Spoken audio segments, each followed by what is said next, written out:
treta no horizonte, numa divergência de jurisprudência entre STJ e STF sobre direitos humanos. É disso que eu vou falar nesse vídeo, fica comigo até o final.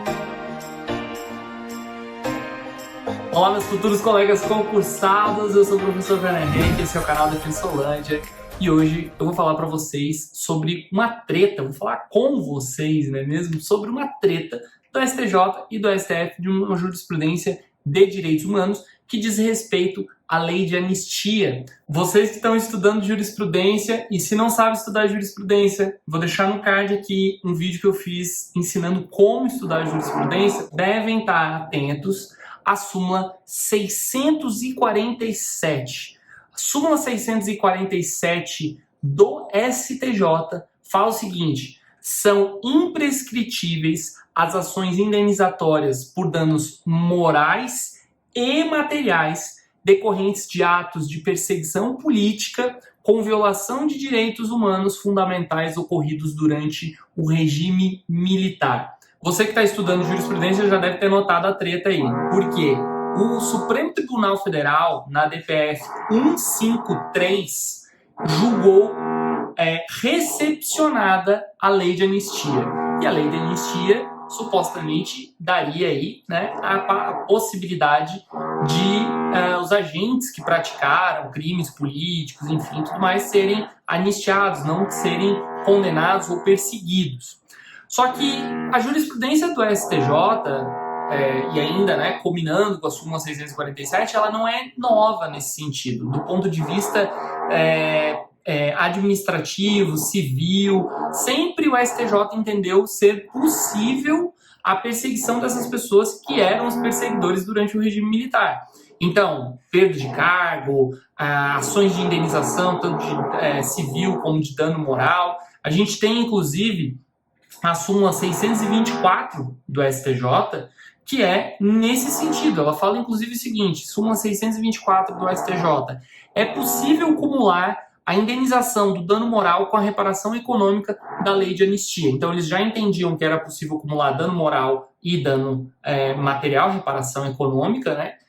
E agora eles vêm e falam, ó, é imprescritível essa cobrança. E existe sim uma responsabilização pessoal de quem praticou o ato de perseguição política lá durante o regime militar. Mas a treta especificamente, gente, o STF, ele foi de encontro, né? Foi de encontro porque realmente colidiu com o entendimento da Corte Interamericana de Direitos Humanos nos casos Gomes Lund e Vladimir Herzog. Tá? Esses dois casos aqui falam sobre a lei de anistia brasileira, falam sobre situações que ocorreram durante o regime militar, inclusive situações que ocorreram antes da aceitação da jurisdição da Corte Interamericana de Direitos Humanos. É bem legal por conta dessa questão de competência temporal da Corte Interamericana de Direitos Humanos. Eles vão além do que é a regra, que seria somente a partir de 10 de dezembro de 1998, que é quando o Brasil aceita a jurisdição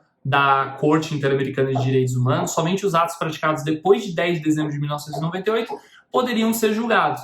Existe uma exceção nesse ponto especificamente, que são os atos que foram praticados antes, mas que continuam surtindo efeito, que continuam gerando os danos após essa data. E o caso Gomes Lund e Vladimir Herzog são exatamente essa exceção. São casos que os fatos ocorreram antes da aceitação da jurisdição da Corte, mas que têm efeitos ainda depois da aceitação da jurisdição da Corte. Então o STJ, ele está basicamente bem alinhado com a Corte Interamericana de Direitos Humanos, ele só não avançou ainda na questão criminal, que é a responsabilização criminal dessas pessoas que praticaram esses crimes. Poxa, professor, mas já está mais do que prescrito, né? A questão criminal aqui. Mas olha só a brecha que o STJ abre quando pega todos os julgados que geraram a súmula 647, falando sobre imprescritibilidade, falando que o direito fundamental ali ofendido e pelo próprio contexto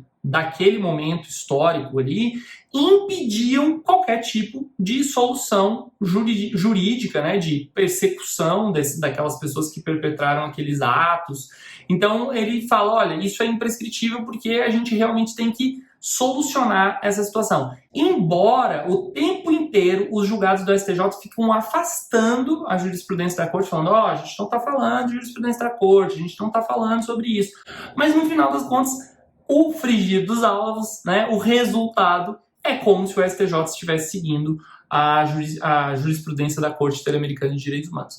É bom lembrar que esses casos de justiça de transição, que é isso que a gente está falando, a lei de anistia, ela é uma exceção à justiça de transição, e até para eu explicar para vocês o que é justiça de transição. O próprio Conselho, o Conselho de Segurança da Organização das Nações Unidas, tem um conceito de dimensão, né, dimensões de justiça de transição. São 4 dimensões, basicamente. Direito à memória e à verdade, direito de reparação das vítimas e seus familiares, adequado tratamento jurídico dos crimes cometidos e reforma das instituições para a democracia. O Brasil tem o direito à memória e à verdade, a gente fez a comissão da verdade e trouxe à tona vários assuntos. A gente, aqui pelos precedentes do STJ, está tendo o direito de reparação das vítimas e dos familiares, e a gente ainda pode acessar o sistema interamericano buscando isso, caso o sistema interno não resolva essa situação. Só que o adequado tratamento jurídico dos crimes cometidos, que é a terceira dimensão, a gente não respeita por conta dessa recepção da lei de anistia. E é exatamente nesse ponto.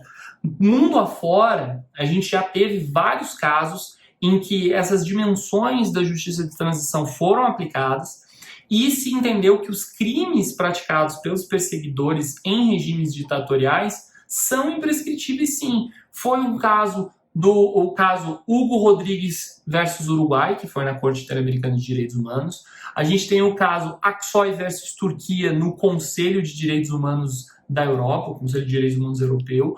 E a gente tem o caso Zimbabwe Human Rights NGO Forum versus Zimbabwe, também identificando isso. Então vejam que os outros sistemas regionais que estão consolidados, que têm uma corte para julgamento, como é o caso do sistema regional europeu, africano e o próprio interamericano, todos entendem que as dimensões da justiça de transição, inclusive a terceira dimensão, que é o que eu falei para vocês, adequado tratamento jurídico dos crimes cometidos, deve sim ser aplicado independentemente de prazo prescricional para aqueles crimes. Então vejam que o Brasil tem um posicionamento do STF que diverge desse entendimento internacional, diverge até mesmo do STJ, só que o STJ só finca o pé sobre questões de direito civil e administrativo, perda de aposentadoria, de cargo, reparação de danos morais, materiais. O STJ finca bem o pé quanto às questões administrativas e civis, mas não adentra na parte criminal.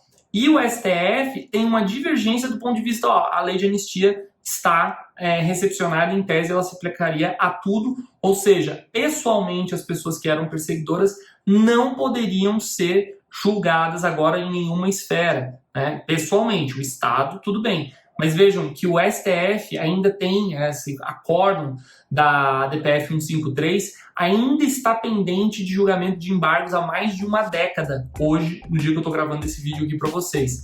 Então fiquem espertos aí, é uma divergênciazinha legal que pode aparecer nos concursos. Se você gostou desse vídeo, deixa um like, se inscreve no canal se você ainda não é inscrito e, obviamente, continua maratonando aqui, vendo esses videozinhos aqui legais que vocês com certeza vão gostar também, que vai deixar você mais perto da sua vaga de concurso público. A gente se vê numa próxima. Eu espero que vocês continuem aqui, né? O videozinho aqui pra vocês, só clicar e bora assombrar o examinador.